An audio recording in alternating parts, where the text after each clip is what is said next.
And I'll just make sure this is pushing through like it's supposed to in the group.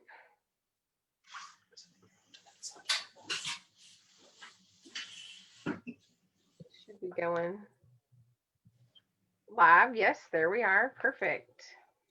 Oh, yes. My phone just told me. Yeah. Well, I want to thank you both so much for joining us tonight on our Dachshund Education page. I'm here tonight with Doug Johnson and Jamie Hubbard of Classics Kennel fame.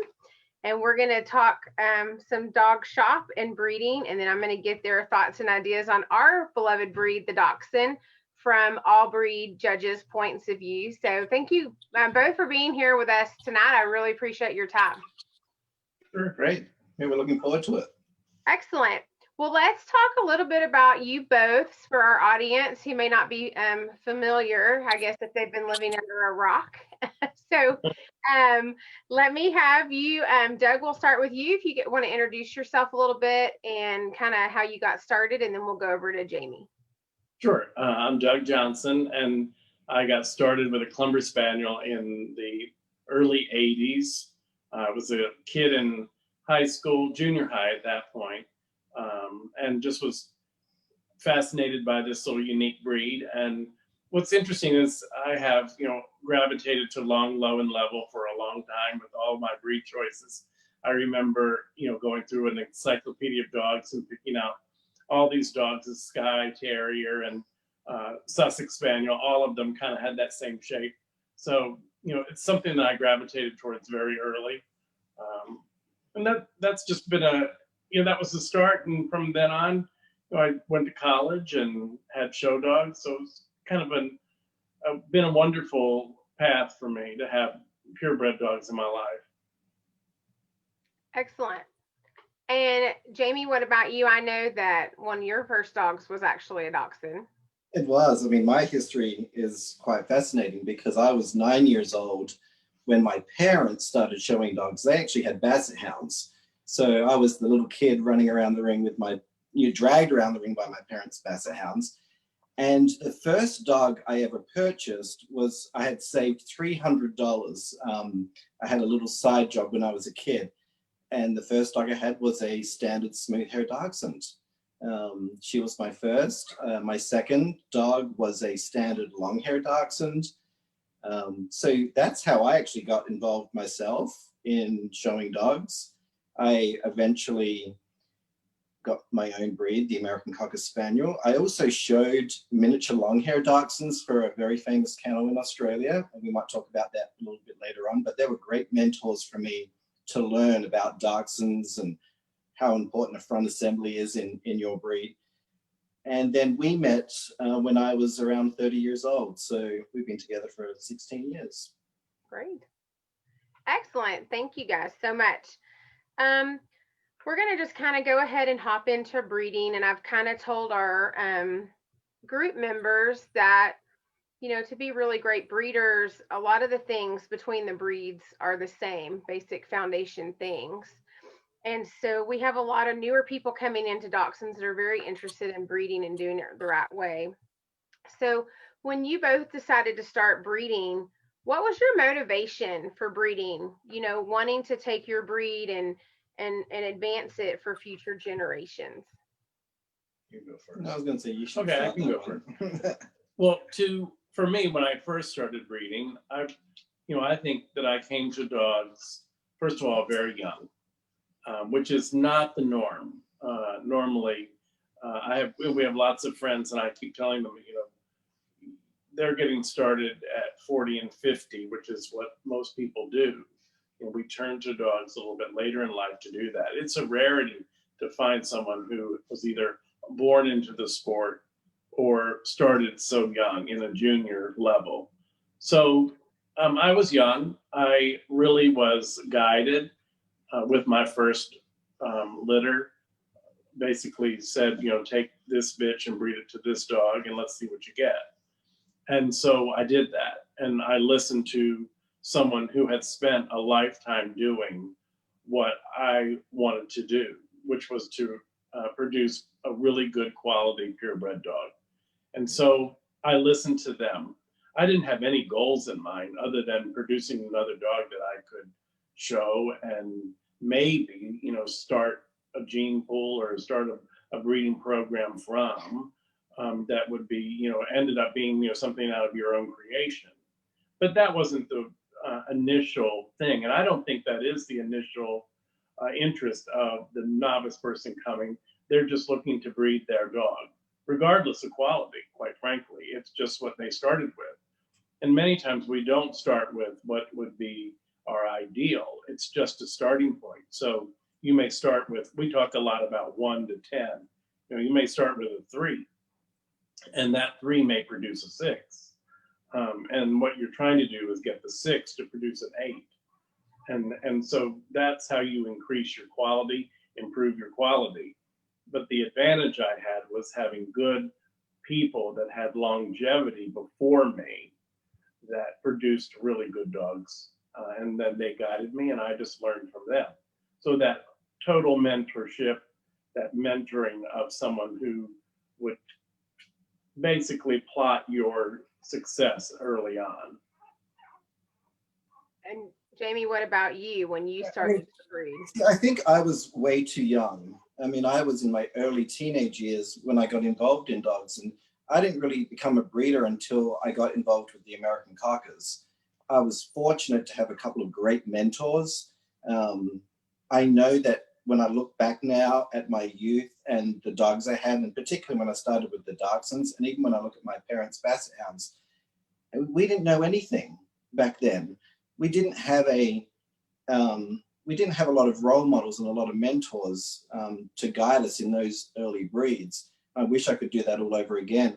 And perhaps I may have stayed with Dachshunds had I had that. But it wasn't until I went into American Cockers that I actually found a couple of people that really guided me in how to breed and what to breed and what I should be breeding for. Well, I think that's something important that you bring up is that, you didn't know how to breed. Well, no one knows how to breed at the beginning. And so it is a scary time. It's one of great joy and excitement, but it is a very scary experience. You really do need to be sure to partner with someone who's been there before. Successfully too, not just any person. I mean, so it's important to seek out those people who know. And I think some of that is what we're seeing today as a challenge in the sport, is that we don't have people, A, that are very giving of their time, or B, have the knowledge to give. So, and I think we're also busy in our own world, our own lives, that it's hard to stretch yourself to include, another mentoring situation. It's frustrating. Absolutely. So what do you think are really great qualities that a good mentor has to offer, novice people or even people who have been in it maybe 10 years and are maybe still struggling with mediocrity? And what do you suggest for people to look for in mentors? I think a mentor that's experienced as much as possible, the good and the bad, because that's especially the bad and the tough and the hard work. That's where you learn how to improve yourself from all these things that have happened, for better and for worse. I think to find that person they're difficult to find, but if you can find one, they're the ones that are really going to help you out with your own breeding program. And I think that people need to be like a sponge. It's important to absorb and take on what you're told. And so, no mentor loves to be constantly questioned. Why do you do that? Why should I do this? Part of the true answer is just trust me. Do this. Mm-hmm. Because you can't really explain 30 years of experience. What I'm telling you is take this, do this.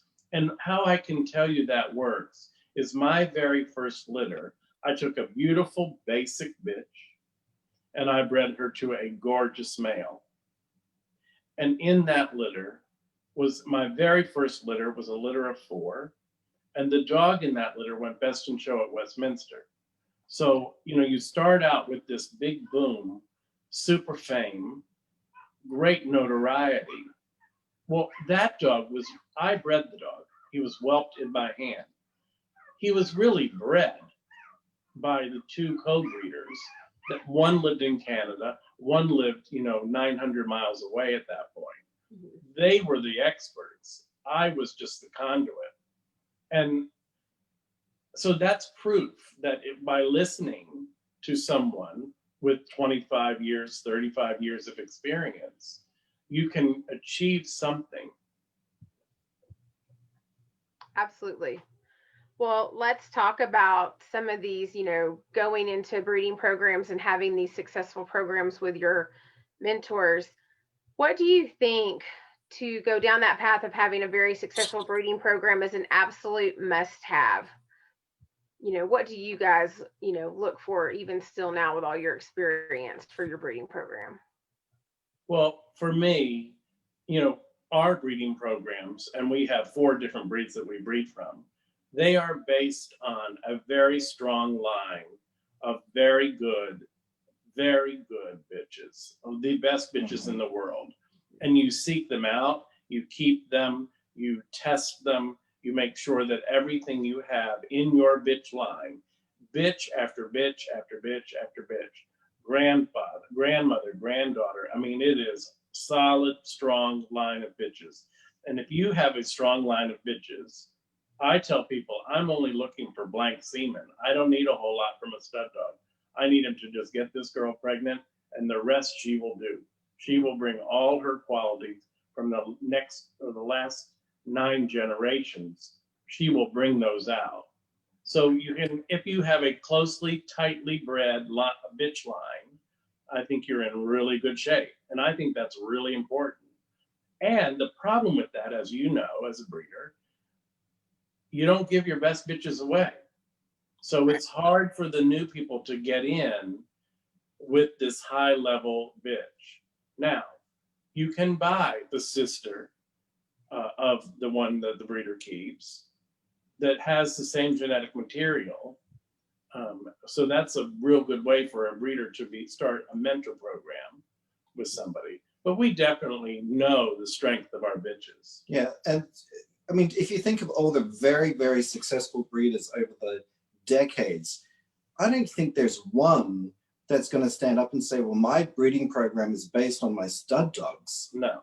There isn't one that I've ever heard say that. So it's not just us saying that, it is successful breeders for many, many, many, many years. We're back. Hi. Well, what's interesting about that is, we hear so much about the popular sire syndrome and, Right. all of that. I tell most breeders today are small breeders that are breeding, 1 or 2 litters a year. That's not a problem for those people. Go and breed to the dog that is a popular sire, that is complementary to your bitch, that has clearances that your bitch may need. We're having technology is such a blessing and a curse all at the same time. Where's my little we'll be back. Put it through there. Yeah, I think so. Here's what we're gonna do. Just hang it with us, folks. Take it off. We're gonna do this. That's what I'm gonna do.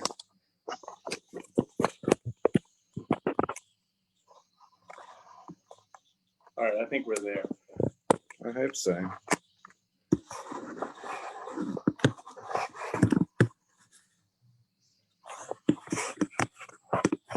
I think. Lose this. Yeah, get rid of that.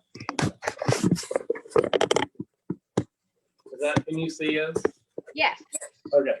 Well, we'll try to make this work. What I was saying was, I think that you have to, you can breed to these dogs and still be okay, but don't get worried about the fact that, oh, everybody's using Charlie. Well, that's okay.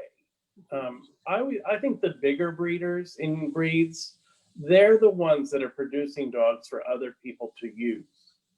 So it's all right to go there. You're not going to become landlocked with your pedigree by using a great dog that's produced, 25 different litters. It's okay. Excellent. Is there anything else? So, I know you say that, you're just looking for a stud dog with basically blank semen, but when you start looking for those stud dogs, are there attributes that you look for, even though your bitch is really going to be very solid in producing? Are there certain dogs that you tend to gravitate towards more than others? I would say that, wherever your breed's priorities are, so in Dachshunds, I always think fronts are so important. If you've got a bitch with a good front, don't breed it to a dog who doesn't have a good front. You want to keep that you want to consolidate the really important things that you believe your breed should have. So like in the Clumber Spaniel in our breed, one of the things that we always talk about are proportion, because they have to be low, long, and massive and deep. So our bitches have that.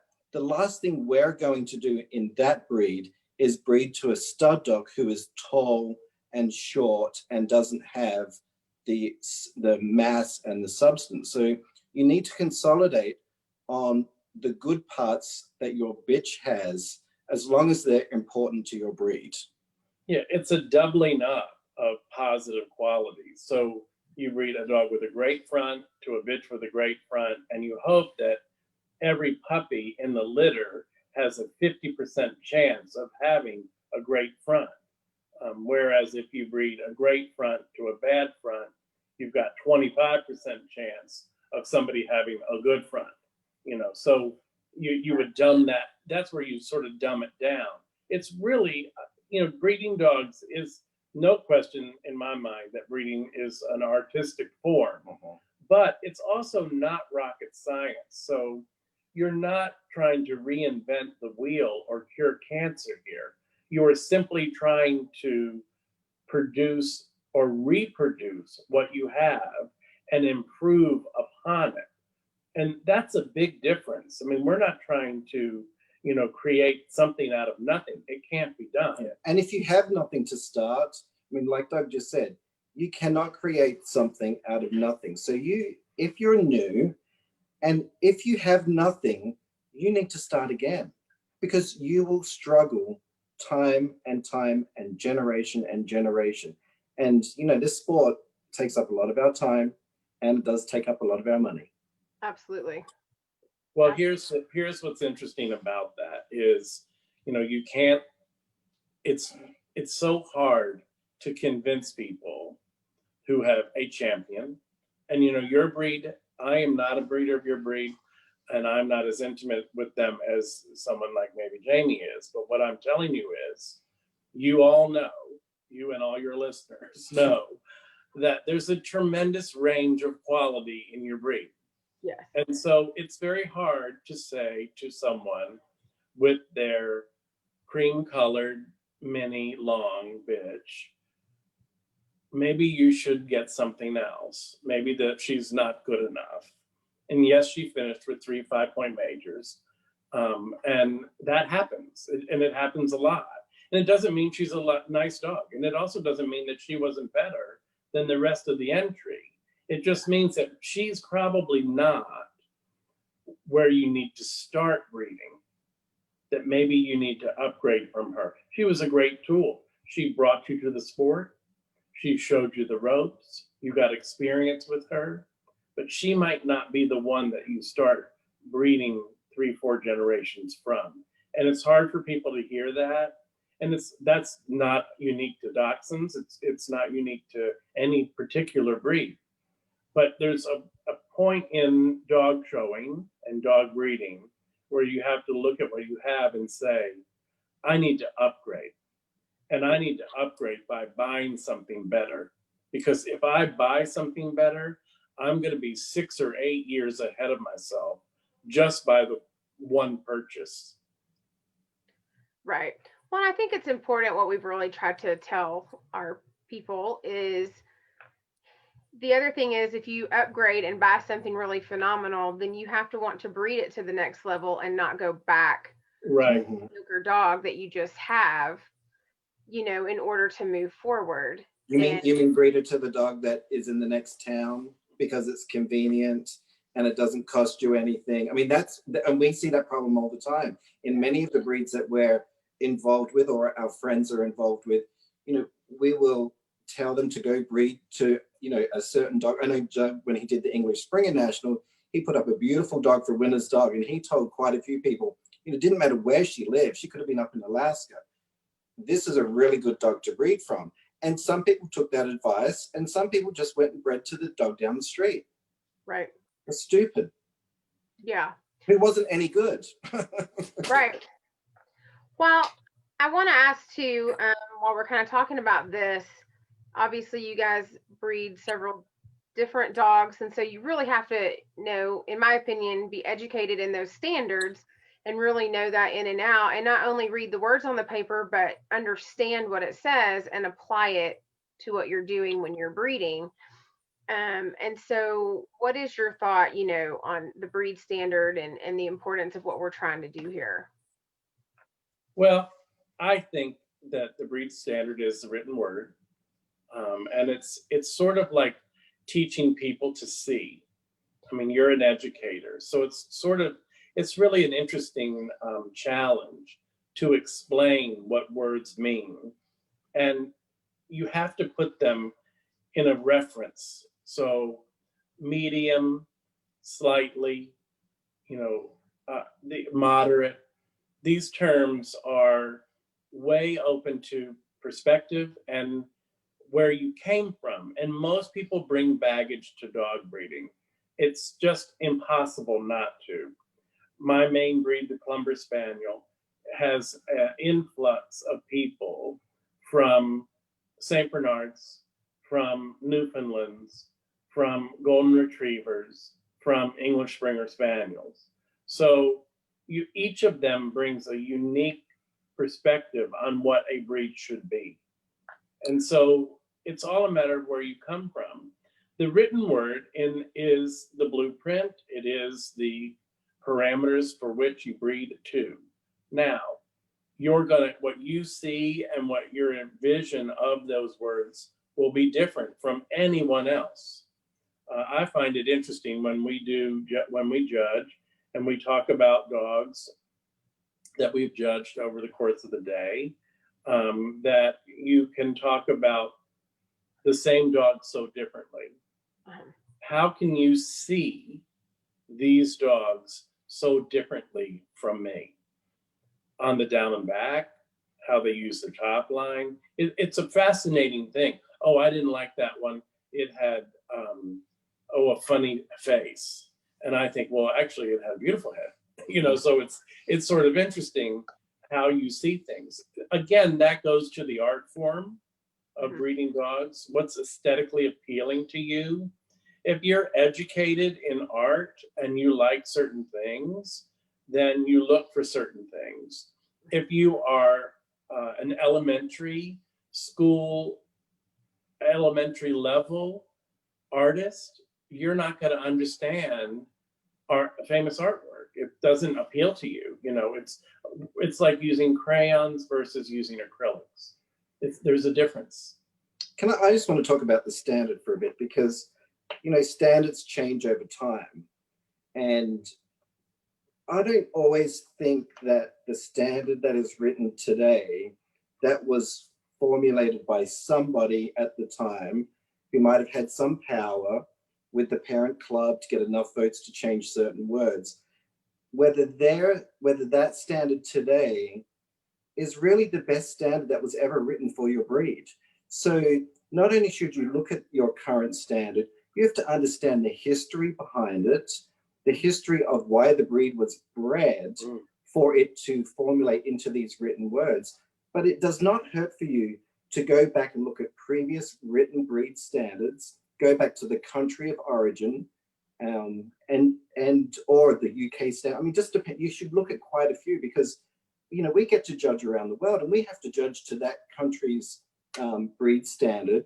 And you'll be surprised at some of the key differences. And the FCI standard, of course, is, you know, kind of way out there right now.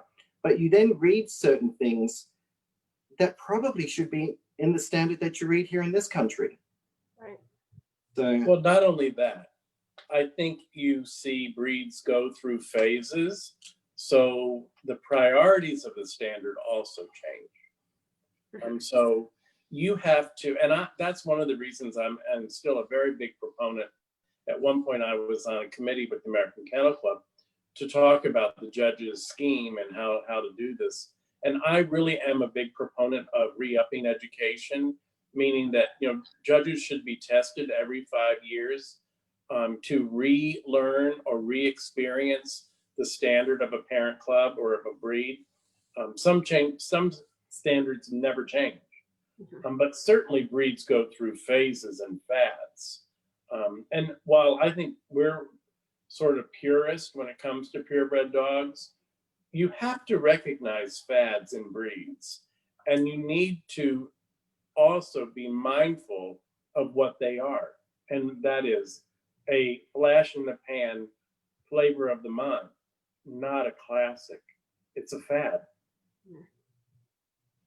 Well, I like the fact that you brought up the judges' re-education. I know especially for our breed, we have people getting approved that are, maybe you're working on their hounds or whatever, but they don't really understand the dynamic of the dachshund front. Or I was at a show 2 weeks ago, and the judge told somebody that they didn't put their dog up because they didn't have enough tan markings. Well, that's an undesirable in our standard. It's not a fault or anything. And I said, well, golly, the competition must be deep. And I got up there and saw the competition and thought, well, and just think about it. I mean, unfortunately, in the United States, you can become a judge of any breed with enough mentors, good or bad. You don't necessarily have to ever have attended a parent club, national specialty, sat down with mentors. So can you imagine someone from Great Danes, which of course is a much more up on leg, I mean, the balance and the proportions are so different. How on earth are you going to expect them to understand long, low, and level? Because long to them or low to them is not long enough or low enough, because their head doesn't go there at all from that particular breed's aspect. absolutely. Yeah. Well, that's part of the baggage. I mean, it is a challenge. I mean, I understand that. One of the things is, I'm not a lot today. I don't see a lot of judges who have the ability to be fluent in breed standard. Now, I do not think that I should have to recite your standard, Right. but I do have a visual concept, and I know what I'm looking for and what I want to see. People to say, oh, it didn't have tan marking, I mean, that's a moronic comment. And Right. those are the judges that should kind of be quiet because they don't have anything to say. It's like saying, well, he wasn't asking for it. That drives me crazy. We don't believe in dogs asking for the wins because, if that's all it took, you get a wind-up toy and it'll ask for the win. They have to have a level of quality to win. And so with that, you would want someone with some expertise to evaluate your dogs. And there's no question that today, I mean, we've all three of us have been in the sport long enough to know that we've seen and been around a lot of really good dog judges. Mm-hmm. And that today, those numbers have dwindled. I mean, that's just a fair statement to make. Yeah. And it's unfortunate, but it's true. And so it is rather easy, as Jamie points out, to acquire any number of breeds. What it's not easy to do is to breed a lot of very good dogs. And so to stand out as a breeder, to have an opinion of a breed as someone who doesn't breed your breed, you got to stand strong and you got to be able to say, well, here's what I'm looking for. And that's few and far between today. I agree with that. And that's one of the reasons that we started the education site here for Dachshunds, because we felt like That's a great idea. we just felt like it was very lacking in any kind of education, especially because we have so many new people coming in. And I agree with you. I'm sorry to interrupt, but okay. I will tell you that I'm a firm believer in breeder education. Not one parent club that I'm in, which might just be one now that I think about it, but there aren't a lot of breeders' educations. There's so much push for judges' education, but I have said for many, many years now, it's money poorly spent because you're not educating breeders. And if we were to educate breeders first, the judging of breeds would be far superior. Because you have better dogs to judge. Of course. Because you're teaching the breeders how to breed better. So once the quality of the entry goes up, I mean, judges do learn as they go. I mean, there's no question about that. But if they have a class of 10 and 7 of them are above average because you put all your effort into teaching your breeders how to breed better dogs, the judges are going to get a better experience. But instead, out of the class of 10, there might only be 3. And the judge does not learn anything from that if they don't have any real knowledge of the breed. We firmly believe, we say this all the time, as breeders, we feel like, you know, we're better judges. Breeders generally make better judges in all breeds. Active breeders. Active breeders. I mean, I love to show to somebody that's still showing and still active in their breed. A person once said to me, you know, if you're able to give up your breeding program to judge someone else's dogs, it must not be too valuable. Because I would never give up my breeding program. If I had to make a choice, I would stay breeding. I'm fortunate that I have the ability to manage both, but it is important to me. And that's why judges like Jimmy Moses and judges like Pat Trotter, I'm so impressed, and Bill Shelton, with those 3 in particular, in that they are so active in breeding and still so active judging. That's a rarity, and it should be the rule, and instead in our country it's the exception. And it truly is unique to the United States that you give away your breeding program to judge someone else's. That makes no sense to me. Never has. Right. Yeah, I absolutely agree with you. If I had to choose, I would absolutely stick with breeding. Sure. And that's why I don't take very many assignments, you know. And it's why you're doing it. I mean, you didn't start in dogs to become a dog judge. No, not at all. Yeah. In fact, I became a judge to improve my breeding program. Right. I could get my hands on a lot of dogs, and I had to pull apart that standard and really know it inside and out. And once I did that, it really did help the quality of my program. And we have very rare, unique breeds. And so it's a luxury for us to travel the globe when we could and be able to see dogs of our breeds all over the world. And we know that we are 6, 7 generations ahead of most people in Clumber Spaniels at a minimum, because we have been able to travel the globe and see all these unique dogs and incorporate them into our breeding program. So you have the advantage as a judge to lay your hands on a lot of your dog's breed and learn them inside and out. Absolutely. Well, let's go back just a little bit on your guys' philosophy of breeding, and let's talk about how you like to breed. If you like to do a phenotype or a genotype breeding, what is your formula for success when you're looking at breeding your dogs? You want me to talk on this? Yeah, start with, I've just got something to say about it. So here's what I have done. I mean, we've been breeding dogs. My first litter was born in the early 1990, I think, or maybe even in the 80s, late 80s, 86. So here's the drill. I firmly believe that you breed by looking at the dog and saying, I want them to look like this. Right.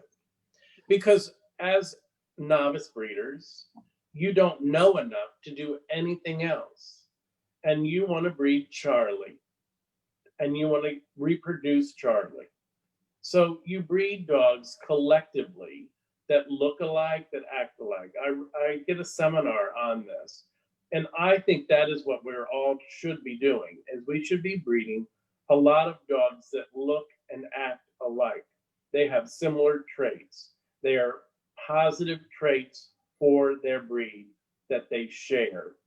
And in doing that, you will eventually create dogs that A, reproduce dogs that look like them, but B, you have a solid family of genetics.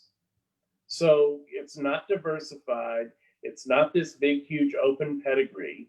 They actually have pedigrees that are not randomly bred from this dog and that dog. It is a family of dogs utilized, and these dogs end up forcing genetics to reproduce. And that's, a lot of people don't do that because they're so afraid of line breeding or close breeding. But the whole point of showing dogs and breeding dogs is to create dogs that look and act alike. It's the whole point of it. Right. I mean, if you're going to your national, talk about the English. When you go to your DCA with 6 dogs that you've bred, you really want them to look the same. I mean, you want people that are visiting from all over the world to see that what you're taking in is consistently looking the same. And we did that in English Toy Spaniels, which are known as King Charles outside of the United States. We started with a beautiful dog and a beautiful bitch. We kept breeding. And the dog had no pedigree. No, and most English toys have no pedigree at all. I mean, they're all a mishmash. Even across the whole world, there's nothing that's related to the next. They don't breed the same. You could try to breed one to its grandfather just for fun, and they still have 6 puppies and not one looks the same. So you breed to this, like we bred to this dog, and he was the look that we liked. So we kept puppies from him that looked the same.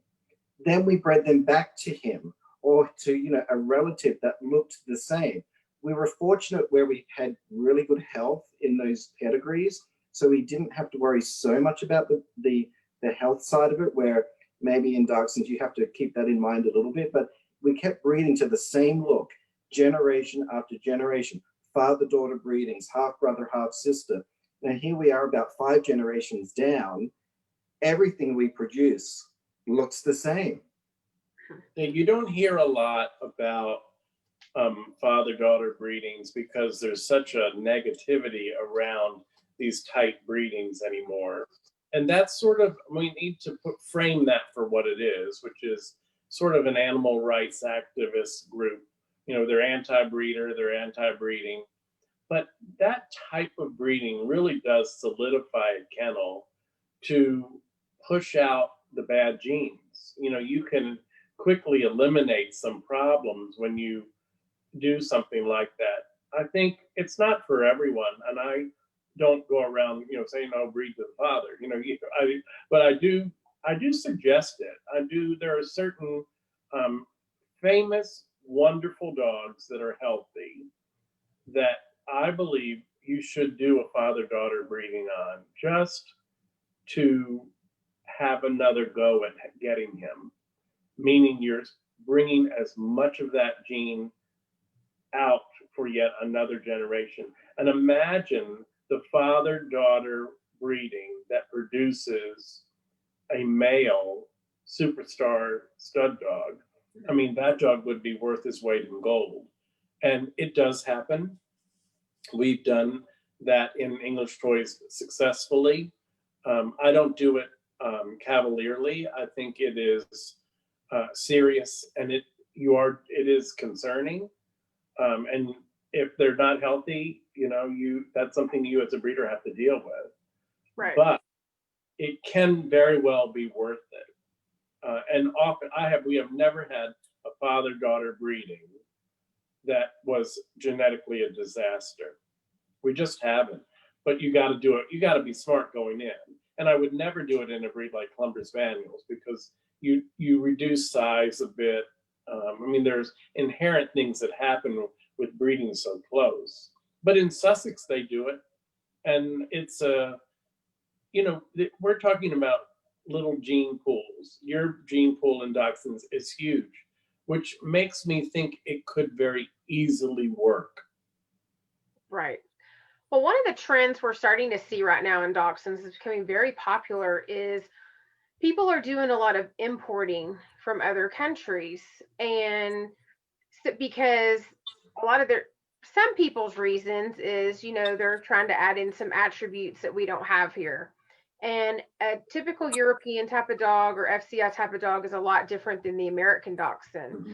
And one of the other things that they're doing, people are doing, is they're bringing these dogs in because they cannot find people in this country to help them get started because the quality is so poor or mediocre at best that they, there's nowhere for them to really go. So it's kind of almost changing the look of some of our dogs that we're seeing in the ring, and these kind of dogs are being rewarded because the judges are not exactly sure. So what is your advice on that, on someone bringing in something for breeding that is so very outcross on trying to build a program around that? Hard to do. Well, and in your breed from an FCI country, I mean, that for me gets a little controversial because the type is not the same. So if you've been breeding dogs for 10, 20, 30 years and you've created a type and your dogs look very similar, yet you want to improve on, say, your fronts or a head, you certainly don't want to go to Europe to shorten your hock. So why, I mean, you're going to get a dog from Europe that, first of all, probably doesn't even look like the breeding program you have, and you're only getting it to improve one part of your breeding program. So you're going to improve, so you get one to improve the heads, and Dachshunds to me aren't a head breed anyhow, but you say, okay, I'm going to bring in a dog with a great head. You improve your heads, you also increase your hock length by 3 inches. You change the underline. There goes. So for me, I would only go overseas to get a dog that would mirror the look that I already have, that also had the extra attribute that you're looking for in your breeding program. In Columbus, there's only probably 2, maybe 3 kennels around the world whose dogs kind of look like ours. And we would go to them if we wanted to improve something with our dogs. We would not go to one of the other 50 kennels because their type is so foreign to us. Not even just, we wouldn't do that to improve one part of our kennel line. Yeah, and I think you have to remember, so importing a dog is expensive. And it's fun. People think it's fun. I brought this dog in from wherever. It's done for many reasons. Now, when we've done it, and how I would recommend doing it, is only bring a dog in that is very tightly line bred. Because at least if you're going to use that dog in a pedigree, he'll have one. So he's not randomly bred. He should have some predictability. Now, I don't know that you're going to be successful with the type coming from Europe into this breed. But that's a preference choice on the point of the breeder. It's sort of like the English Springer Spaniel people. The breed in this country and anywhere else in the world is so very different. So, you're opening up a big can of worms to bring in this sort of mutant gene that you don't know a whole lot about. So I would do it with great caution. It can be done successfully. I mean, I don't mean to think that it can't be, but for the most part, and I have judged some imports. I have judged some imports that could tell you going over them, there's no way this was bred here. Because they feel different. They look different. I mean, there's no question that there are differences. But there are some that I have rewarded, and I thought, well, this one is good. You know, this is a dog from Russia, for example. Well, that's not, you know, it wasn't that different.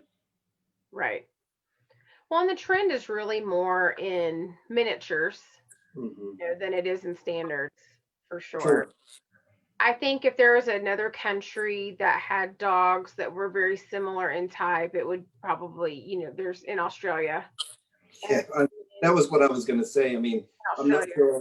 I'm not sure why you would have to go to Europe. I mean, and I'm not criticizing. I don't want to feel like I'm criticizing the European type, but Well, it's just a different type. They are a different type. So why wouldn't you go to a country like Australia, where, you know, some of their dogs have come from some of the beautiful old dogs from this country to start with? I mean, I'm thinking standard long hairs in particular. I mean, there was a great influence of them down in Australia, produced beautiful dogs to dogs that were already of very high quality. So I would think I would head that way first. And I mean, I was very fortunate to see so many good ones when I was living there. The real question for me would be, why? I mean, why on earth, when it's not like your breed is suffering in terms of population, there are dogs out there. So I'm not exactly sure why I would invest in that. I just don't see the point. But I'm not bizarre. It's bizarre to me. Yeah, it doesn't seem necessary. It would be different if, you know, Sussex and Clumbers that we breed, and Welsh too, for the most part, there are very limited options. So there could be a really unique breeding being done across the world somewhere that you probably want to get a hold of. But in Dachshunds, there's enough breeding going on that I would think that you could make a couple phone calls and find a dog worth using. Right. I agree. They can email me if they have questions. I'll help them find one. Right. Let's talk about things that you think can be improved in a breeding. Something that can be improved or fixed in maybe one breeding versus several generations, and what makes you decide to, you know, get rid of something, and then what makes you decide not to throw the baby out with the bathwater? I think that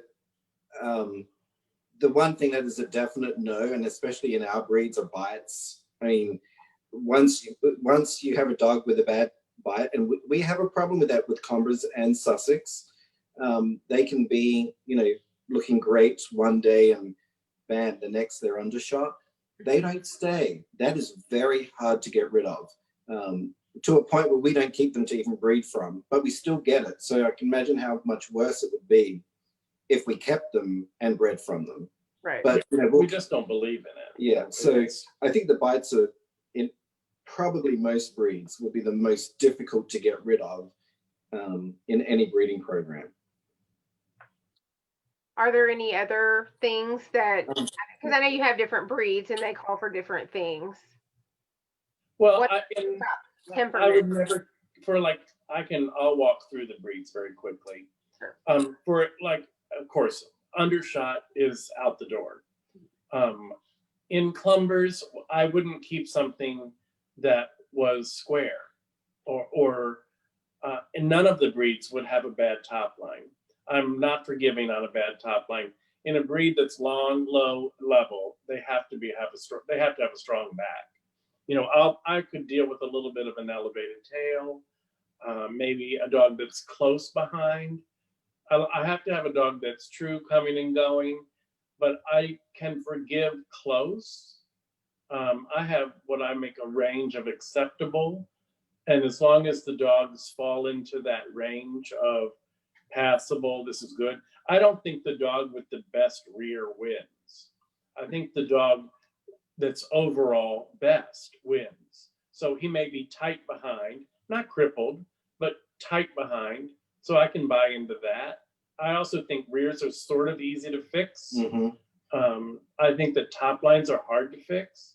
I think fronts are multiple generations to fix. I think fronts are almost at the top of the list. I mean, we talked about bites, but fronts in any breed, I mean, it would take you generations. Aesthetics are easy.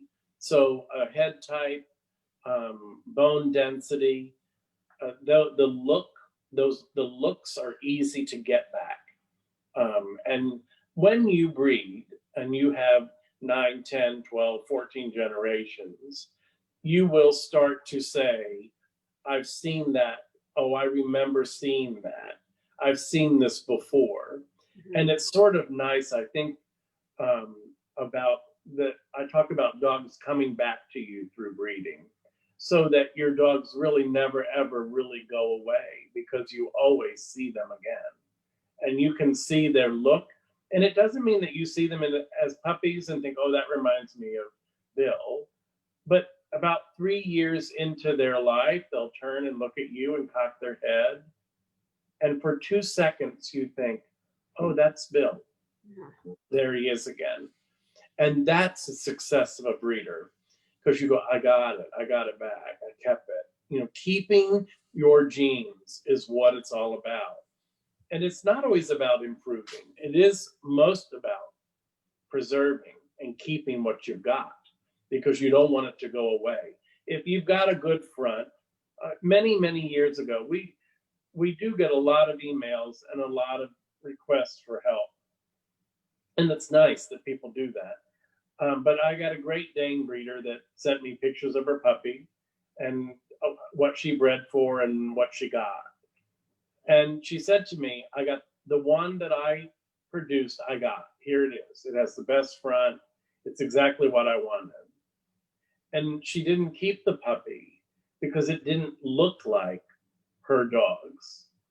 And I said, but you did the breeding for that front. It was why you did the breeding.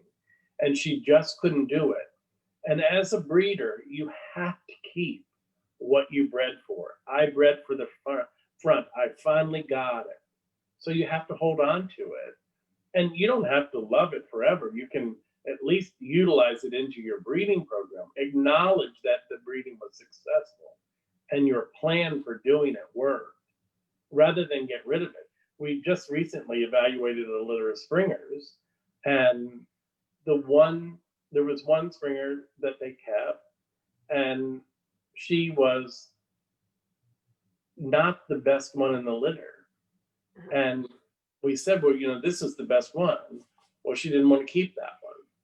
And it was a male. She wanted to keep a female. But, you know, the dog was the superstar in the litter. And so you have, and those days are gone of those big kennels where you could keep the male, you know. Right. But he was the successful one out of that litter for us. Excellent. In your opinion, what was the dog that you bred or used in your program that made the most impact, do you think, for you? Well, in English toys, who would you say? In English toys, the most impact of a dog that we bred would probably be a dog named Benny, that traveled around the world and was bred to quite a bit. And he opened a lot of doors for us. With we are partnering with a woman in Russia who has an amazing kennel, and he bridged that gap there. So that dog clearly was impactful.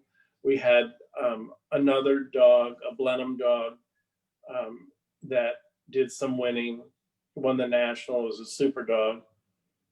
And a beautiful type that he opened a lot. Generally, we have a lot of really good bitches that we think contribute. We have a black and tan bitch here that is a champion bitch that Brett was bred from several times and produced some nice puppies.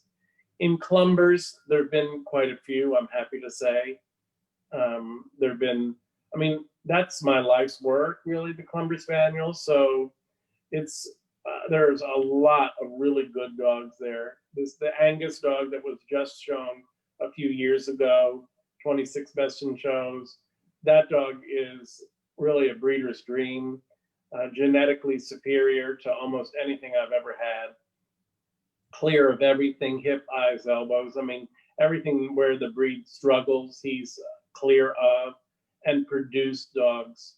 A son that is also clear of everything. who's another young, wonderful dog that we have here. So, I mean, that's a real triumph as a breeder, to produce not only a dog that is beautiful, but that is so valuable to the breed as a breeder. There's no kennel in the country, in the world for that matter, that wouldn't benefit from breeding to that dog. He's been used quite a bit for the breed. He brings nothing but positive to any breeding program. And he's line bred, so it's he's kind of a dominant sire that way.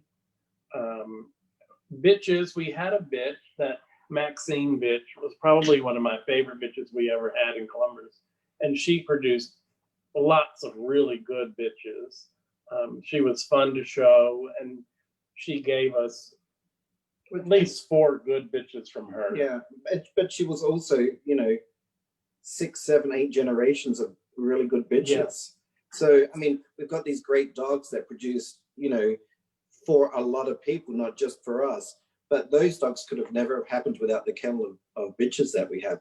Right now, we have 1 male in the kennel in Columbus. Yeah, and that's the great point, because the reality is that you see our dogs, we see our bitches, and we know that they're only good because they had a good mother. Mm-hmm. In Welsh, Samba has a great story. Samba was about to be given away by her co-breeder and put into a pet home. And I remember saying to them that day, well, I'm going to take her myself. And she went on to win the national specialty. She has produced at least 4 bitches of superior quality. 2 that have won the Breeder Garden, 2 have won at Spaniel Club. I mean, just tremendously good quality bitches. And we just can't help but wonder what would have happened had she gone anywhere else. I mean, she was headed to a pet home. Yeah, and the co-breeder kept the sister, who was nothing by comparison. She's produced nothing by comparison. And that's a good example of not being able to listen to the mentor. A failure to listen, a failure to listen to someone who's been there, done that, and knows what they're doing. And we all know that you can only help those who are willing to listen. Right. And I think everyone's entitled to their own vision. That's absolutely fine. But seek assistance when you see success. I agree. I think that's really great advice. Let's talk about what do you think, in your opinion, challenges that breeders face today? Well, time. Well, that's another interview session, because breeders, we are facing extinction. That's what we're facing.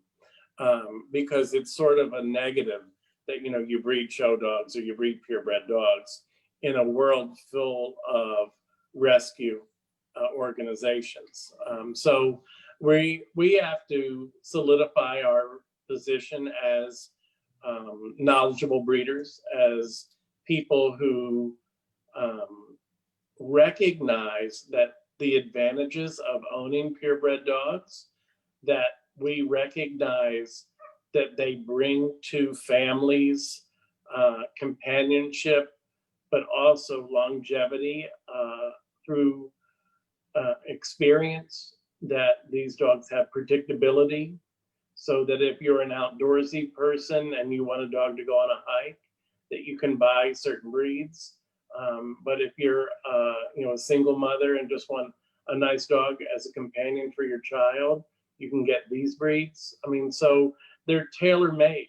They are the original designer breed. And that's what people don't understand in society, is that there's all these American Kennel Club registered breeds that are designed specifically for something for their person.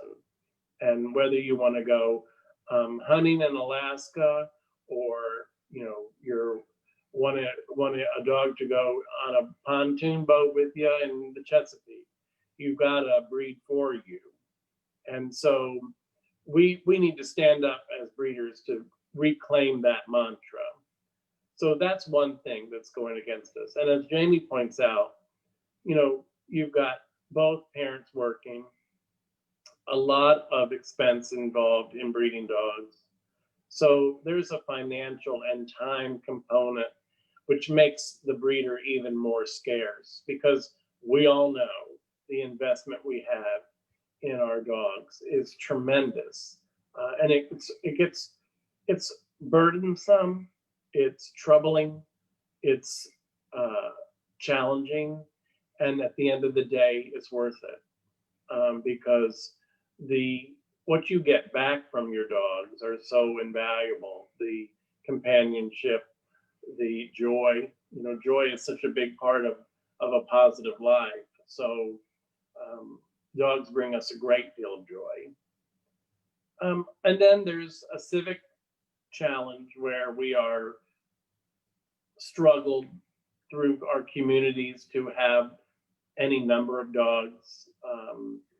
So where we live and how we live is dictated by some legislation to keep our kennels under control, I guess, but also the size of the animals you can have. So that's really limited the amount of breeding people can do. So you can't have, 4 and 5 litters a month. You have such a negative onus on breeding. And really, we need to be the champion of the dog, and we need to encourage, 5% of dogs purchased in the United States are AKC registered dogs. 95% of dogs bred are bred in a backyard or by a high volume breeder. And I think that is something that AKC people need to realize, that you're a very small pod. It's not the big picture. So, which is what's been so interesting about COVID. Jamie and I have spent a lot of time encouraging people to breed. Mm-hmm. We've been locked up in these houses since March. Right. What better thing to do? You have time to raise a litter, socialize puppies. We've had, first of all, we've bred 4 breeds. We've had litters in 4 different breeds since March, and multiple litters in most of them. And only because we were captive. I mean, some of them, we pulled a Welsh bitch out of campaigning because we thought, well, what are why should we not breed her now? Right. And I know that was the right thing to do. So we utilized our time well, but I'm getting off track. The point is, there are lots of challenges. Now's the time to breed. Do you have anything? Mm-hmm. I think too that sometimes dog show people are our own worst enemy, and instead of coming together and working together, we're too busy duking it out between each other. Right. We very rarely celebrate each other. Right. And that's what's really unfortunate. I mean, if you have Norwegian elk hounds and you cannot celebrate someone like Pat Trotter, who is, an icon, who is a breeder owner handled, an incredible woman. Anyone with that breed should salute and just bow down. I mean, she is just incredible. Just to be able to get there, Kiki Khan, started Kiki Bloomberg, then Kiki Khan, soon to be afterwards Kiki Khan. She started with one breed. And became an all breeds judge. I mean, that's incredible, and we should celebrate her for that. So we have to start celebrating each other, and be more supportive of each other. I think what you're doing with your channel here is a huge positive for your breed. I mean, I'm going to have to try to do it myself. I'm so impressed. But I copied it from you guys. You started it with your Clumber National video from your house, so I just kind of did that, and here we are. Well, it's funny you say that. I'm flattered that was your inspiration, but I will tell you that was something that we were stuck at home. we had all these dogs looking like $1 million, and we thought, you know what, I've worked so hard, at least somebody's going to see them. And so we said, well, let's just put it online. Let's go out and do it. And I do think that it sort of sparked a lot of interest. Yeah. We have people now coming to us with Yeah, litters to go over. I've seen people in many different breeds, and you've had at least one in Dachshunds that I know of that then felt inspired to showcase their kennel, you know, so, you know, it was a great thing to start doing. I mean, I do think we were the first ones to do it, but as a result, I mean, we've had people come to us saying, you know, I've got a litter of Lakeland Terriers. Yeah. Can I Chinese Crested. Yeah, can I come to your house? Let's do a live evaluation of our litter so that people can learn about them. It's been great. We've actually got another one coming up this weekend. So well, I watch them all. I think they're fabulous. And that's what I did. I watched the Clumber one and I was like, I could do that. So I just turned my video on and threw all my dogs up. And then it wasn't too long after that Arvin de Brognia did his, and I got Maggie Pete to do hers, and then her parents got on and did theirs. And so I just started this site so we could start compiling all of that information in one place, so you didn't have to go look all over the internet for it. Right. You couldn't find it, and then it just kind of took off from there. And I don't know if you guys have dug through the site too much yet, but we've organized panel discussions, done breeder interviews, just to now, you know, hold on to this, you know, history and things like that, because we don't get to talk a lot at our national, and we all were home and ready to learn. So right now is a great time to do all of that, for sure. Yeah, we've enjoyed it. What do you think is more difficult, breeding or judging? Breeding. Like this much. Yeah, no, there's no question that the breeding is more challenging. The judging's easy, really. I mean, you might be challenged to make decisions based on the priorities that you think are important in the breed, but it's relatively straightforward because it's your own opinion. And as long as you as a judge stick to your opinion and stick to what you think that breed should look like, it should be relatively straightforward. It isn't for many judges, but, you know, not every judge has the same. I mean, I've seen judges put up, you know, one style of dog or one type of dog one week, and then you see, like, and might even give it a group, and then to put up the same breed in another part of the country on a dog that looks nothing like it.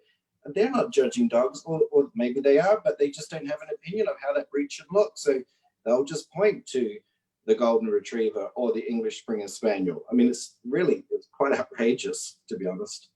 Yeah, I think that's true. I mean, breeding is so hard. I mean, I think the more you breed, the harder it is to breed. I think you know a lot the longer you breed, and sometimes you know too much. You know when you got a problem, you know when there's something happening that's not right. Your gut is telling you things. And breeding is very, very emotional. Dog judging is not terribly emotional. It's rewarding. It can be very rewarding. It can be very disappointing, and more often disappointing than not. And I think that's just too bad. But the reality is that it's not a fabulous day of evaluating someone's litter.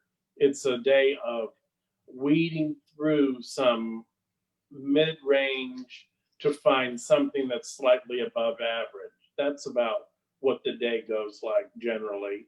And when you have a really high bar for quality, which both of us feel like we do, I can only speak for myself. I'm very disappointed often in some big winners that you see routinely. I think that's a fair statement to make. I feel the same way. So I love to judge. I enjoy the judging. I enjoy the process of judging. I enjoy the theory behind judging. But I'm more interested in talking to the winner about where they're going to breed it and how we're going to, or the person that went third, and say, come see me later. Your bitch should be bred to the breed winner. And I try to give those people know that I'm a breeder. If you're showing to me, most people will do their homework enough to know that I've had some success as a breeder. And in doing that, they may seek me out for that type of advice. And I certainly do have the ability to do that. And it's nice to help someone sort of get started that way. I like that. Well, let's go on to your opinions as breeders and judges, and let's talk about dachshunds. Okay, why not? Let's get into this. So, what do you think are unique qualities to the dachshund breed that you don't see anywhere else? Or what, when you think of a dachshund, what do you think of? You start. Oh my. I mean, You want to have like must-haves? Because I can start if you like. You can do that, absolutely. well, let's see what your must-haves All right, I'll are. tell you. I mean, I can tell you what I like and what I don't like. It's very simple for me. First of all, I enjoy judging dachshunds. I mean, and I think that we have a nice reception from judging dachshunds. I am, of course, they have to have a big front and a full front. And I think that sometimes people don't always understand what that means. Right. It doesn't mean that you have this chicken bone sticking out front. It's a big, full front. They have a breast. You know, they have meat on either side of this bone. So that's important to me. A smooth, clean shoulder, a tight elbow, and not a lot of daylight underneath them for me. I also am very, very focused on their underline. I think they should have a long, deep underline. And I don't like to see the tuck up. I don't like to see a lot of daylight through the loin. That bothers me a great deal. And then, of course, the hock length is a challenge. I like a low hock. It's hard to get short hocks in almost every breed. Dachshunds love to have long hocks. But more importantly back there, and I have brought this up to many people that have shown to me, is the length of bone from the knee to the hock in many dachshunds is shortened. Yes. And that's a real challenge, and one that I think kind of resurfaces again and again and again. And that's somewhat unique to your breed, that you see that. Flat back, I like a nice hard back on them, obviously. Some breadth, a big butt on them. Was she okay? We have a litter of puppies we're watching too. Anyway, Jamie says it's not a head breed. I know everyone says that. They have to have an appealing head to me, with a pretty softer face for me. I gotta check that. We got this litter, so we're just making sure Mama and the puppies is okay. I mean, so for me, that's not a head breed. And so unless, you know, you get these really large, round, bulgy eyes that are offensive, if it's, I mean, it's got to be that bad for me to eliminate the dog from competition. There are many different styles of heads that I am totally good with. I am a front freak. And there's one thing that I really want to talk about is I hear people say, you know, my dog has such a good front. And there you've got, you know, this smooth hair dachshund with a big forward chest and, you know, plenty of fill. Yet the upper arm is this long. Right. Its shoulders are halfway up its neck. And my absolute bugaboo is where the sternum is underneath. So you feel down here and you feel the sternum. I mean, it's up between the front legs. That drives me insane. And you will often find when that's a problem, I mean, they may have a big forechest and plenty of breadth, but it's set on forward, shoulders are up high, the upper arm is short, the sternum is tucked up way up in between the front legs. And for me, for a breed of dog that is meant to go into a burrow, you know, they're supposed to go into the ground.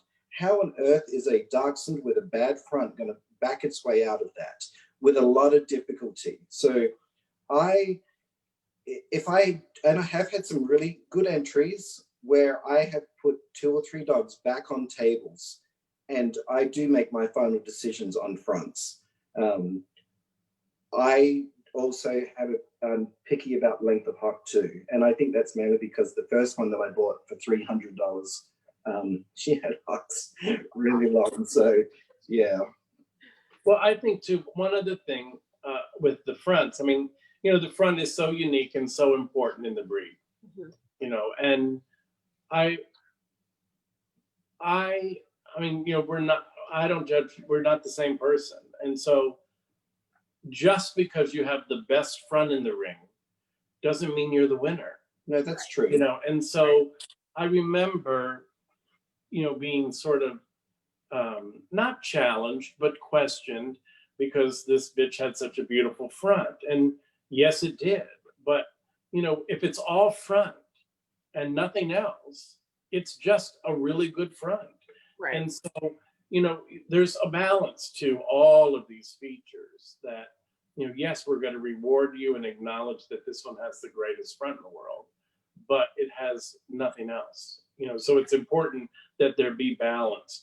When so many times we get to asked to judge these specialty shows, not in Dachshunds, but they'll have competitions for the best head, the best rear, the best coat, the best front.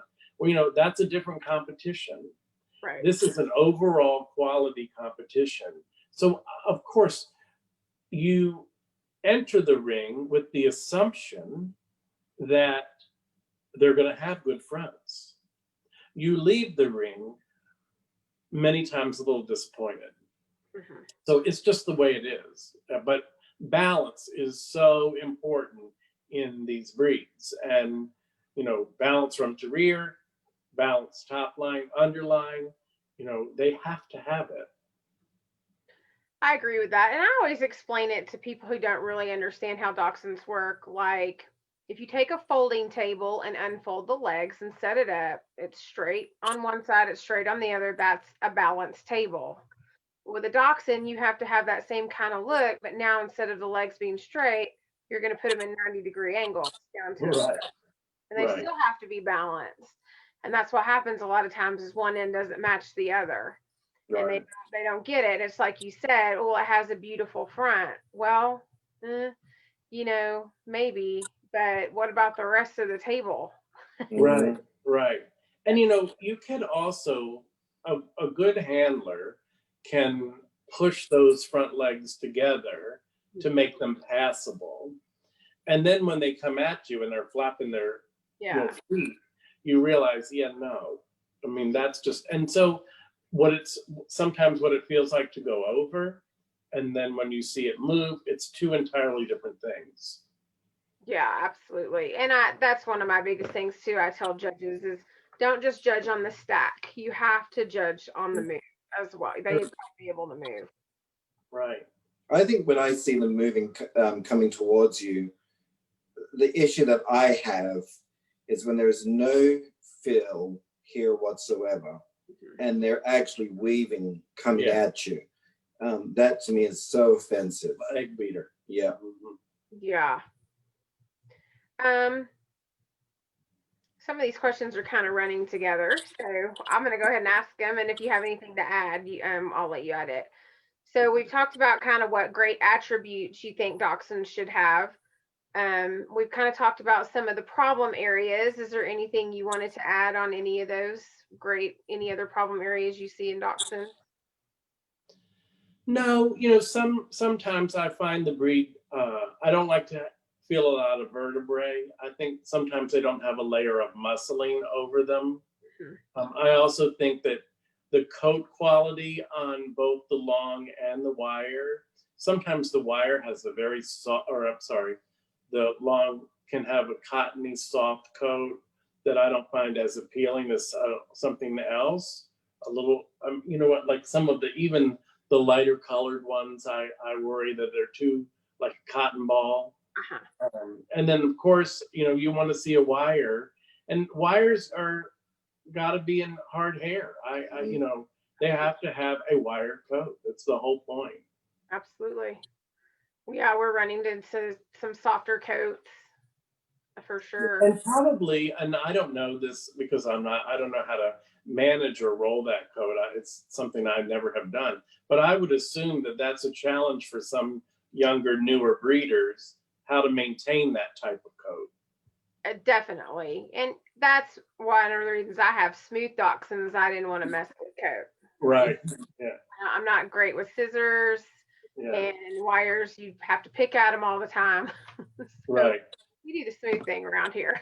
That's fun. Just one other thing that I can think of, and I'm thinking of it because you just talked about smooths, and of course this is no shock to any dachshund person, but the smooths are mentally challenged. I mean, they are the most unstable of all the varieties, and Absolutely. you cannot start a breeding program with one that won't stand strong. I mean, they got to be bold and stand up over their fronts. And the minute one of them is scared of its own shadow, you're completely wasting your time and money. I agree with that. And the other thing I want to add on that too is sometimes the smooth variety is not as flamboyant or jovial, Right. Especially in the show ring. And so it's just like you had mentioned earlier, Doug, about judges having that dog ask for the win. You're not going to have that from a smooth dachshund ever. And so I feel like sometimes a beautiful specimen can go into the hound group and they're overlooked because they didn't ask for that win. But smooth dachshunds never will. They're just so put out to be there, and you're just wasting their time. They're busy doing other things. So where the long and the wire are different. Sure, I understand that. I mean, I love smooth, and I can in my head remember seeing some really fantastic smooths. I especially love their underlines, the bitches with that little skirting I'm crazy about. That type of thing excites me. And those are some details in judging that are appealing. And I mean, there's a lady, I think she's in New York, that I just have seen her with some wonderful smooths that have been some standard smooths. And then wasn't she in New York? Somewhere out that way. Just really cool dogs. Sorry, I'm going to my next question. I was thinking about what you said at the same time. What do you think? I'd like to get your opinion on this because I definitely have my own opinion. Why do you think dachshunds as a breed struggle in the group ring and the best in show rings at all breed best in shows? Well, I read that question and I sort of chuckled. Are you out of your mind? Because I don't think you do. I think it's interesting but people say that about their own breed. But you're asking the wrong person that question, because I come from breeds that most people don't even know what they are. Right. So I kind of think, you did just win the group of the garden with one. So I think it's hard to say. I mean, go and ask the Ibethan breeder or the Fairhound breeder how they feel about dachshunds not winning enough in the group ring. I mean, they'll say you've got 3 chances. Yeah, they will. Yeah. So I don't know. I mean, I think that it's easy to say, well, we're the last one, we're the lowest. I think a quality dachshund does very well. I think that maybe because there's 3 times as many people asking the question, why am I not doing more winning? But I think for the most part, you have some pretty solid success. And I don't think it's a specialty breed per se. So meaning that the dogs that are winning specialties can win at all breeds. So the Labrador people ask the same question that you pose. Why don't our dogs win at all breed shows? Well, Jamie and I like these specialty Labradors that are, heavier and beefier, and we find them more correct and right up our alley, big tail and big ass and big body. I mean, all that stuff that we like. And they say they struggle to win at all breed shows. And that's because they're not necessarily generic show dogs. Right. So you've got this breed that has, a different front assembly. He's a different station. He's very low, very long, competing with an Afghan hound up on leg, racing around with all that glamorous hair. Yeah. Whip it to our exotic and curvy, you know, a Ridgeback who's a big stallion-y type animal. The Norwegian elk hound who is striking just because they're so uniquely different as well. So, and then you've got the petite now who's, you know, cute and showy. So yeah, by the time you get to the Dachshund, you've gone through all these kind of cool, unique, glamorous breeds, and then you've got 3 Dachshunds that Grandma had, and so it's like, But in defense of probably how you wanted us to answer the question. Oh no, I'm just asking. So, but let me just do the flip side. Part of the problem is the judging. I mean, don't get me wrong. I mean, we talked about how many judges can really appreciate, you know, a true Dachshund of correct type, where all the parts fit together. So I'm sure amongst your audience, if you said, let's list as many judges as we can, that when we go to the dog show, we know they're going to give a Dachshund a good look. You know, there's going to, if there's a good one there, it's going to be in one of the placings. I bet you might come up with 10 or 20 judges that you know will find a good one and put it up. Well, wait a minute. What if you're going to go there? Let's talk about that, because in that list, I think you have a lot of hound group judges that are Dachshund breeders too. So it's sort of akin to your American Cocker judge. There's a lot of group judges that bred American Cockers, or there were even more over the course of time, because we've lost some, you know, sort of famous sporting dog judges that bred American Cockers. So they're absolutely more favorable to that breed. Right. We're not going to mention their names here, but the reality is we know that they're, quote, Dachshund friendly. So you get, it is a challenge. I get it. I think outside of your Dachshund friendly Dachshund breeder judges, your list is small. I agree. And that would be the reason why, if someone felt like Dachshund didn't get enough of a look, it's because there aren't enough judges that can recognize the correct type and correct structure.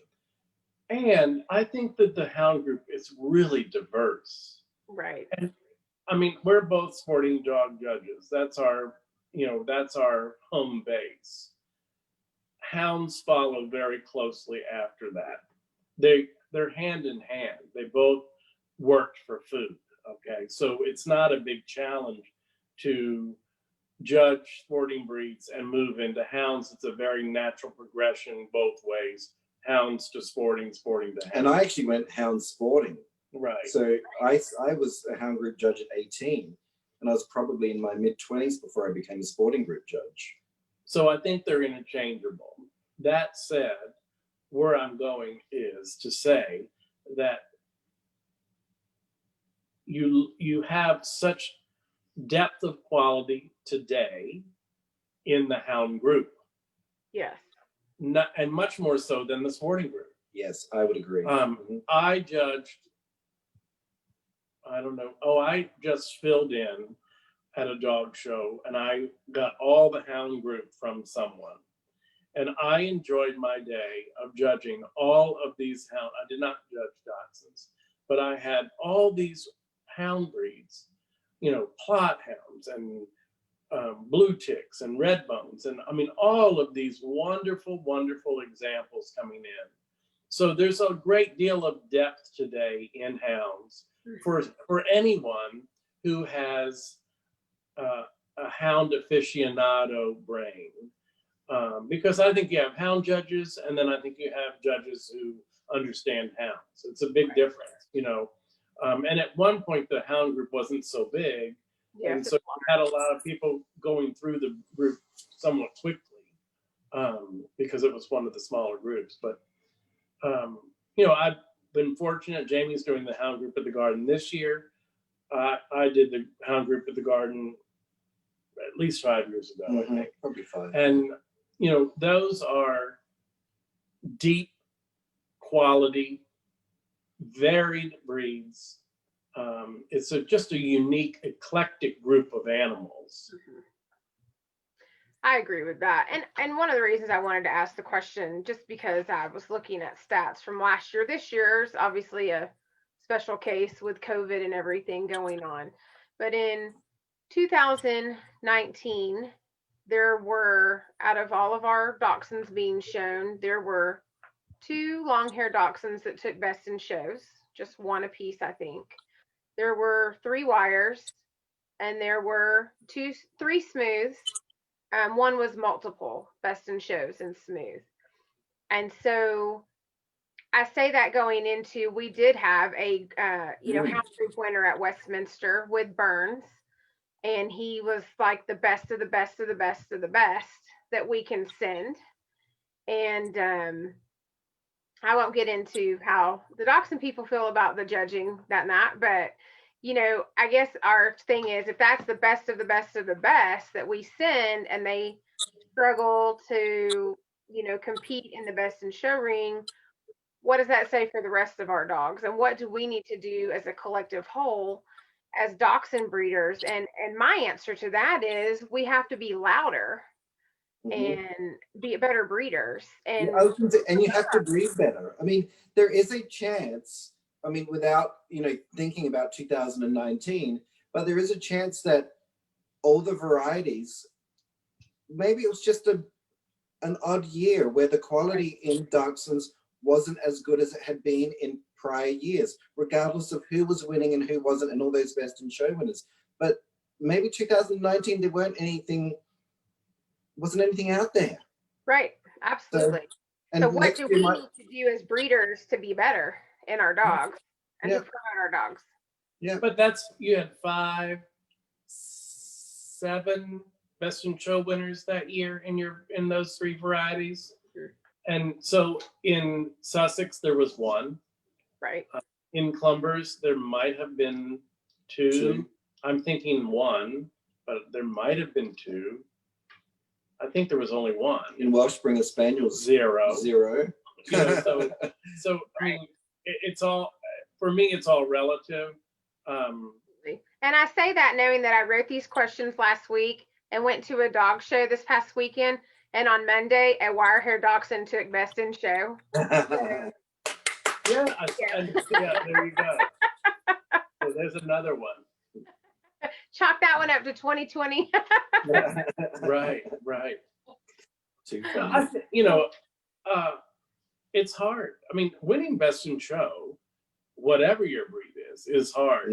I don't think people understand how hard it is when you're trying to get that last major, how hard it is to go best in show at a dog show. I mean, it is really, really hard. And the quality of dogs in your best in show ring and the quality of the judging best in show have to match up. So, absolutely. And that's a big challenge. Best in show is a lot of fun, and it's a pleasure to judge. It's a privilege to judge best in show. But you have your favorites going in, what you're looking for, what you like, and so often that is not shared with other judges on the panel. So it goes back to learning to see. We talk about seeing things the same way, and you can see it, say, well, this is obviously the best one. Well, yeah, but that's not what I see. I see something so different, and I'm not interested in that. It's like, it's sort of like a taste for certain foods. If you love to eat Thai food and I give you Italian, you're not going to be as interested in it. Does that make sense? Yeah, I guess. Well, and to me, it all goes back to education. So I'll just use myself as an example. I had a bitch out last year who did really well, who won several groups. And she would go to the best in show ring, and it would be a judge who did not have any hounds that they were approved for. And so when they would put their hands on the dog in the best in show ring, you could tell right away they weren't going to have a shot, because they didn't understand the dog, how to put the hands on, even what they were feeling for. And so, that is one of the things about having a dog like Dachshunds, who does have a different front assembly, or just the nuances of our breed that make it very difficult for people. That I actually think that's a brilliant thing to bring up, because that goes to an educational standpoint across the board. And we all know, having been in that best in show ring, feeling dismissed, knowing from the very moment you walk in that they don't even look towards the end of the line. They got to the first 4, and then the last 3 they went like this, and they turn their head rather than finish walking all the way down. Most of my breeds are at the end of the line, and it's hard to get you to get all the way down there. Right. When you're only going to pull 8 dogs, I got to make sure that I'm dog 29. So there's still got to be room for me by the time you get down there. And I don't want to be your afterthought either. I need to be foremost in your brain. So when judges examine breeds that are unique, Dachshund, Old English Sheepdog, Dandy Dinmont, breeds that require you to put your hands certain places, you're telling the audience what you do or do not know about these breeds. And so that's why judging best in show is a great responsibility, that you even though you're not a licensed adjudicator of that breed, that moment you need to be fluent, and your hands need to show the ringside that to touch this, find that, make sure this breed has that. And a lot of that is not happening. I think while it's really nice to go best in show, I'm not sure how really important that is. I got to be honest with you. And even from a judge's perspective, we're in the best in show ring judging.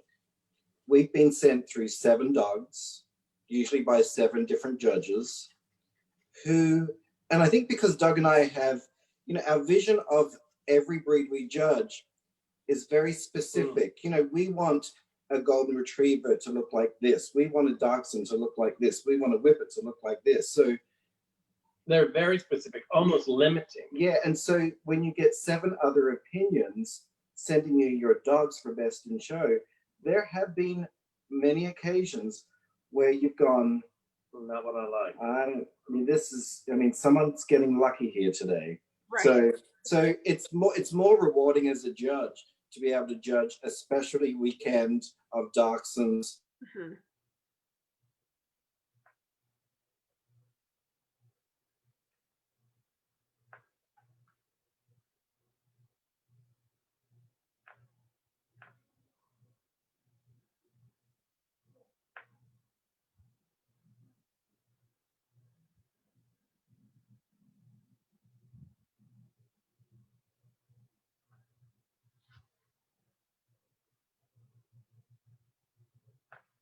They're frozen. Let's see if we can get them back. Hang on just a second, everybody.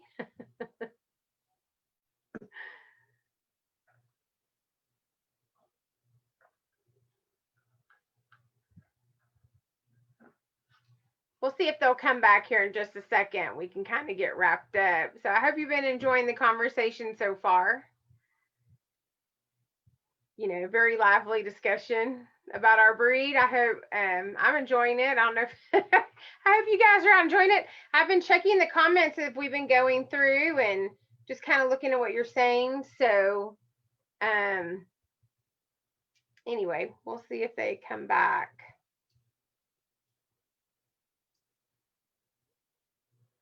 And while we're waiting, just kind of looking through some of your comments.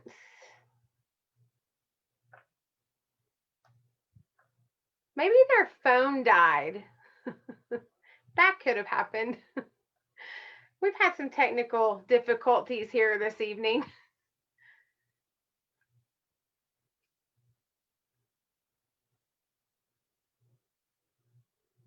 Let's see. Here they come back.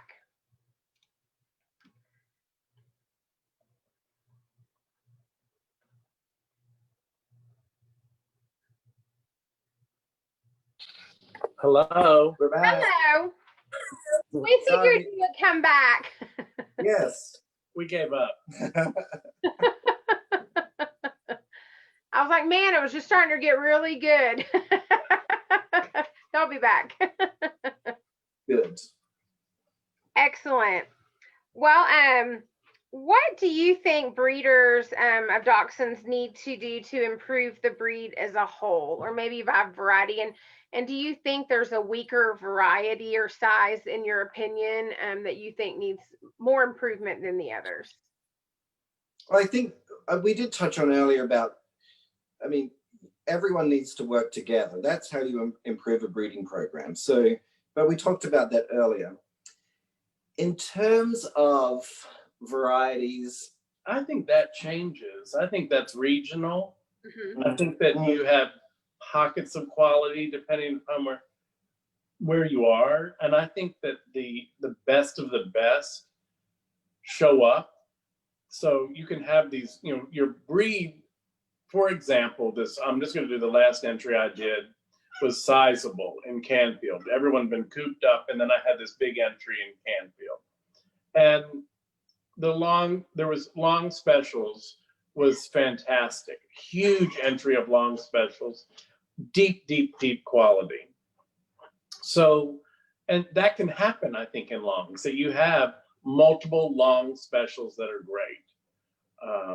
Not so, as you point out, in smooths, you might have 2 or 3 specials, you know, never have that big giant entry. So I think that's somewhat regional. And wires are probably in between in terms of size of entry. I love a wire. I love the type of wire that I like, seems to come to me, and I can find it very easily. It's what I like.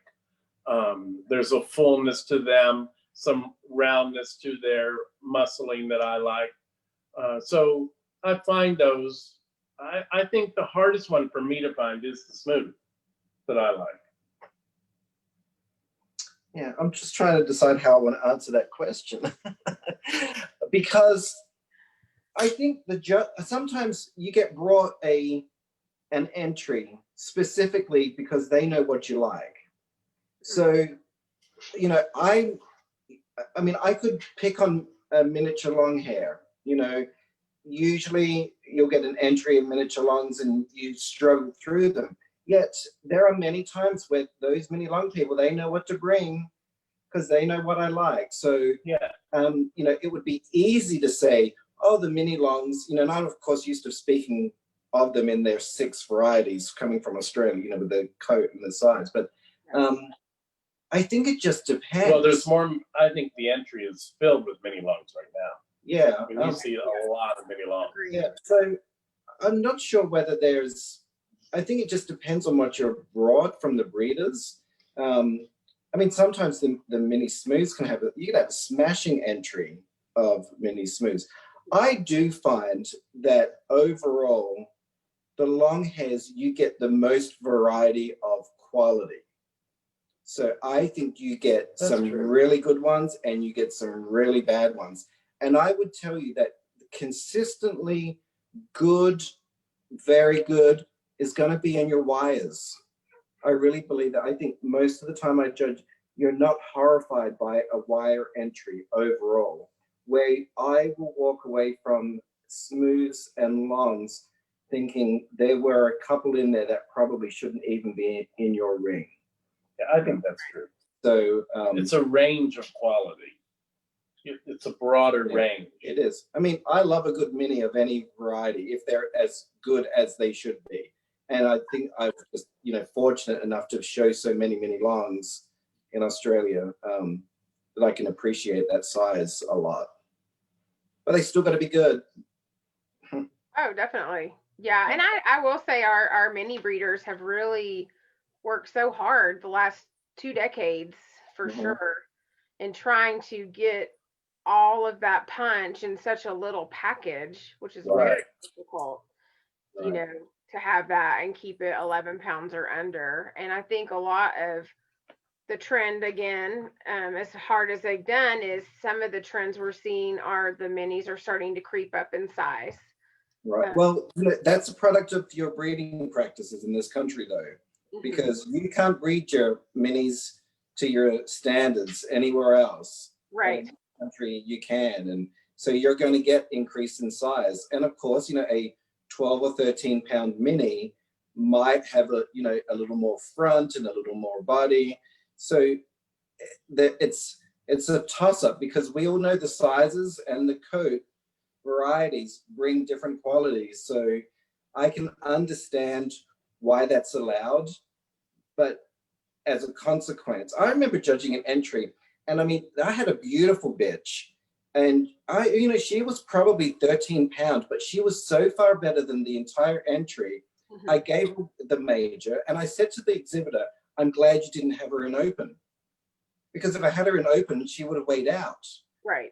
But she was an American bred, and probably the guy was smart and knew that he couldn't put her in open because he's just a weigher.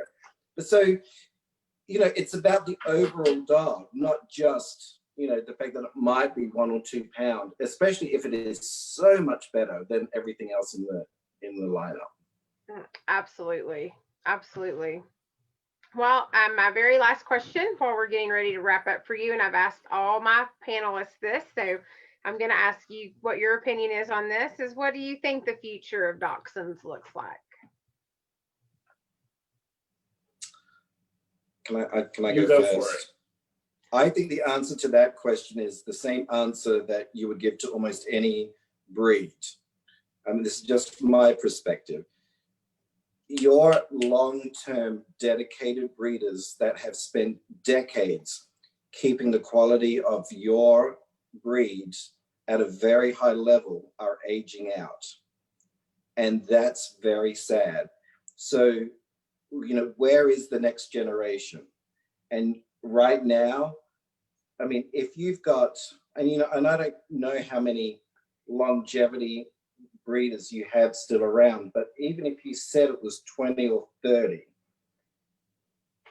you're not going to replace them with 20 or 30 people that are going to have the same passion to understand the breed with all that knowledge. I mean, 50, 60 years of knowledge to know what they should look like and how they should walk, how they should act. So I think not just Dachshunds, but all breeds, without a new generation understanding and knowing how they should look and act, I worry about that for every breed in another 10 or 20 years. Absolutely. So that's how I feel. Yeah, I mean, we talk a lot about replacing yourself in dogs. And so you can't anymore replace yourself with one person. You have to sort of create a little village of people that will continue on your path. So certainly that is something that we're interested in doing, keeping the interest of purebred dogs and our breeds in particular, that I refer to them as endangered species. I mean, I have breeds that they produce under 2,000, or that have 2,000 in existence. So, we have a litter of 4 Sussex Spaniels. Well, that's 4 more than we have had in 20 years. So that's a big plus column for the breed, because we haven't had a litter in so long. So that's a problem across the board. Now, in terms of where's your breed going and where do you see your breed, I think that it's a breed that you need to, I would be mindful to watch out for fads, there's some caricature things that come into your breed, maybe too much hair, maybe too much bend, maybe too much leg, tail sticking straight up over the back. Those are things that you would be mindful of. Keeping consistent quality for decades is a challenge, and we all know that, having done it or attempted to do it. So, that's a big challenge for breeds moving forward. is to be mindful of that. You're very fortunate because the breed is popular. Yes. And that, as you know, is a double-edged sword. And you can have some societal influence and I think the fact that your minis have become so popular, that brings that variation of quality. And so you really need to see some solidifying depth of, this is the cutoff for show versus companion. Mm-hmm. But I mean, to move a breed from now for 10, 20 years, I mean, at least you have that core group of interest, which is a benefit to you. And I would think that that is something that your parent club should be focusing on now, is to foster good practices for the next 5 and 10 years so that you do have a clear path for the next 20 years. And doing something like you're doing here, seminars on your breed for breeders would certainly be a good place to start. Excellent. Well, I want to thank you both so much for your time, Sure. your knowledge and your expertise in sharing that with us. And so what I'm going to do is I'm going to have you guys hold back and I'll stop the live feed. Okay. So we can kind of wrap up between us. Thank you guys, everybody out there, for watching. I hope you enjoy. Thank you. And, we'll say goodbye to our amazing guys. Let me